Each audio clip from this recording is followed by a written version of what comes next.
Hello future officers. महाराष्ट्रातील उद्योगधंदे हा टॉपिक म्हणजे आयोगाचा हक्काचा जोड्या लावाचा प्रश्न. पण मित्रांनो, मँचेस्टर आणि डेट्रॉइट मध्ये नेमका काय फरक आहे? दारुगोळा कुठे बनतो आणि विमानाची बांधणी कुठे होते? बल्लारपूरचा कागद कारखाना का प्रसिद्ध आहे?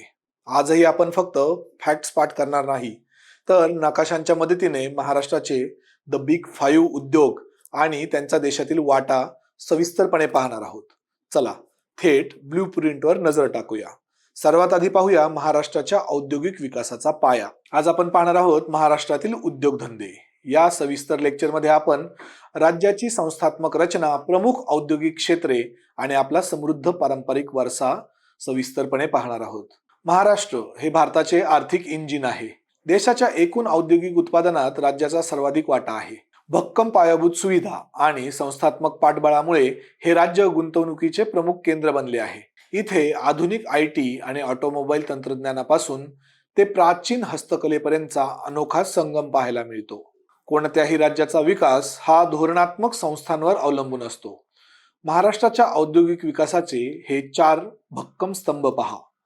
पायाभूत सुविधांसाठी MIDC, लघु उद्योगांसाठी MSSIDC, आर्थिक पाठबळासाठी SICOM आणि MSFC, आणि ग्रामीण व तांत्रिक विकासासाठी खादी मंडळ व MEL-TRON. आता आपण यातील सर्वात महत्वाचा स्तंभ पाहूया. महाराष्ट्र औद्योगिक विकास महामंडळ म्हणजेच MIDC. याची स्थापना 1 ऑगस्ट 1962 रोजी झाली.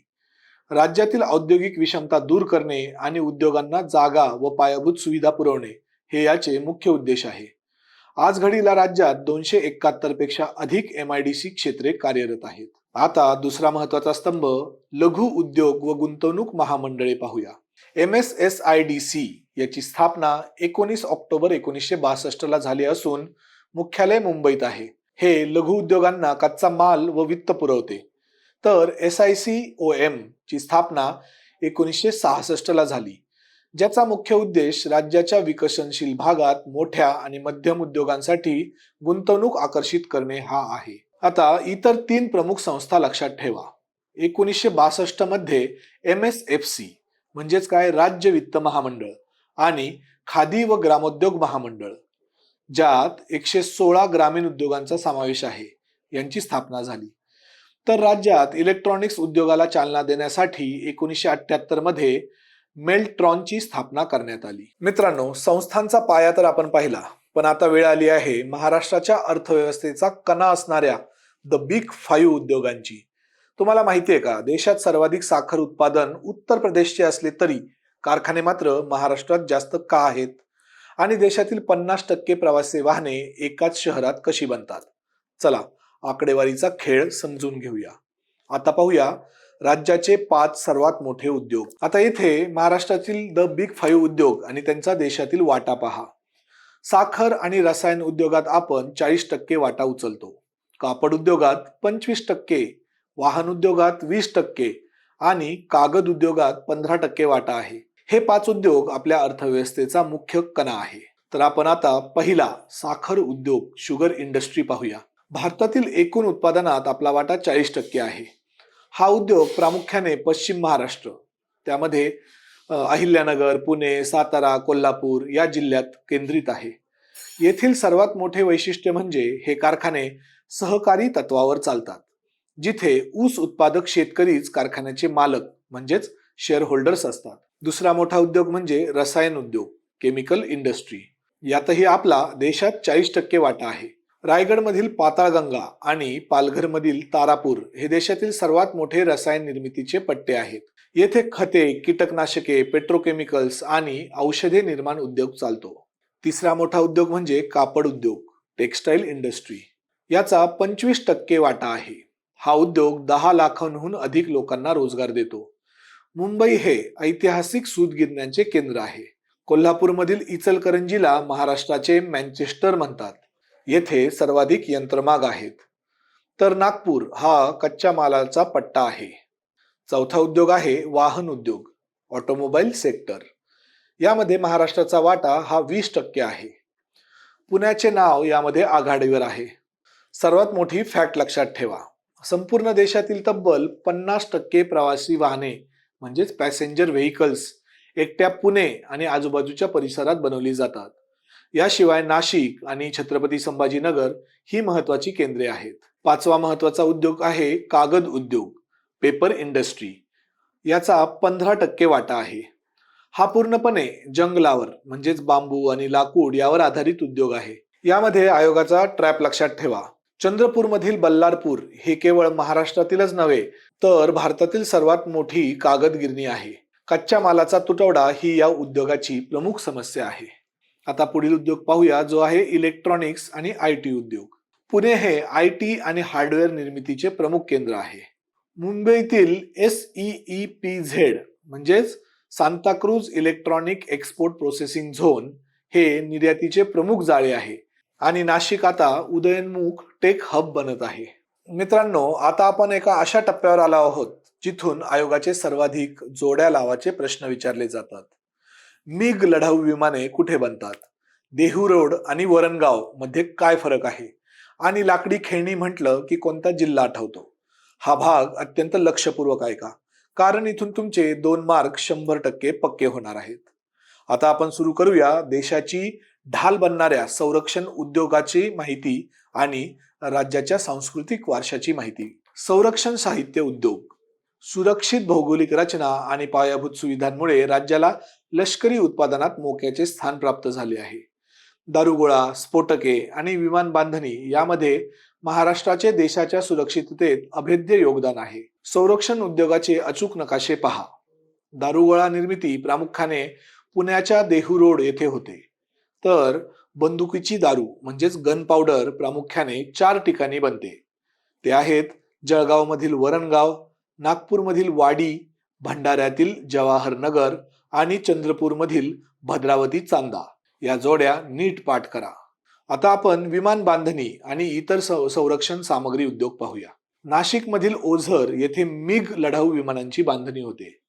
ठाण्यातील अंबरनाथमध्ये दारुगोळा निर्मिती होते, तर जळगावच्या भुसावळमध्ये दारुगोळा पॅकेजिंगचे ड्रम बनवले जातात. आता वळूया पारंपरिक आणि लघु उद्योगांकडे. महाकाय उद्योगांसोबतच महाराष्ट्रातील प्रत्येक जिल्ह्याची एक स्वतंत्र पारंपरिक ओळख आहे.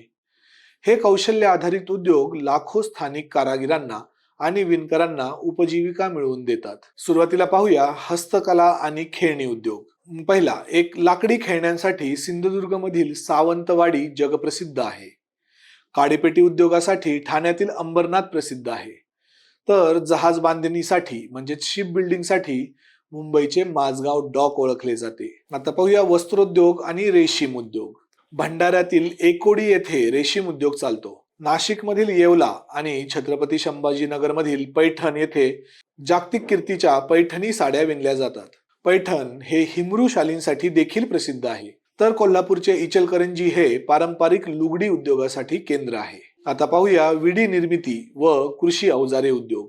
विडी उद्योगासाठी तेंदू पानांची गरज असते, त्यामुळे हा उद्योग नाशिकचे सिन्नर आणि विदर्भातील गोंदिया व नागपूरच्या कामठी येथे केंद्रित आहे. कृषी अवजारे आणि शेती पंपासाठी कोल्हापूरमधील किर्लोस्करवाडी हे औद्योगिक उत्पादन केंद्र प्रसिद्ध आहे. मित्रांनो, आपण सर्व उद्योग अचूक ठिकाणांसह पाहिले आहेत, पण परीक्षेत गोंधळ कुठे होतो? इचलकरंजी हे मँचेस्टर आहे, तर पुणे हे वाहन उद्योगासाठी डेट्रॉइट आहे. हे शब्द फिरवून आयोग तुम्हाला फसवण्याचा प्रयत्न करतो. शेवटच्या स्लाइडवर संपूर्ण टॉपिकचा एक मॅट्रिक्स म्हणजेच सारांश दिला आहे, त्याचा स्क्रीनशॉट नक्की काढून घ्या. आता पाहूया संपूर्ण उद्योगधंद्याचा फायनल ब्लूप्रिंट सारांश. हा आहे संपूर्ण महाराष्ट्राचा औद्योगिक आराखडा. मॅक्रो उद्योगात साखर व रसायने आणि कापड हे लक्षात ठेवा. संरक्षण सामग्रीमध्ये देहू रोड, ओझर आणि वरणगाव महत्वाचे आहेत, तर पारंपरिक मायक्रो उद्योगांमध्ये सावंतवाडी, येवला आणि एकोडी हे मार्क स्कोरिंग पॉइंट्स आहेत. ही स्लाइड तुमच्या रिव्हिजनची गुरुकुल्य आहे. या स्लाइडचा फोटो नक्की काढून ठेवा. तर मित्रांनो, आपण संपूर्ण महाराष्ट्राचे उद्योगधंदे एकाच व्हिडिओत रिकॉर्ड केले आहेत. आता तुमच्यासाठी शेवटी एक सोपा प्रश्न. भारतातील सर्वात मोठी कागद गिरणी म्हणजेच पेपर मिल महाराष्ट्रात कोणत्या जिल्ह्यात आहे? हे आत्ताच आपण व्हिडिओत पाहिलेलं आहे. तुमचे उत्तर मला खाली कमेंट बॉक्समध्ये लिहून पाठवा. आणि व्हिडिओ आवडत असल्यास नक्की शेअर आणि लाईक करा. अशाच प्रकारचे व्हिडिओ पाहण्यासाठी आपल्या सह्याद्री IASच्या यूट्यूब चॅनलला नक्की सबस्क्राईब करा. धन्यवाद आणि कीप स्टडिंग.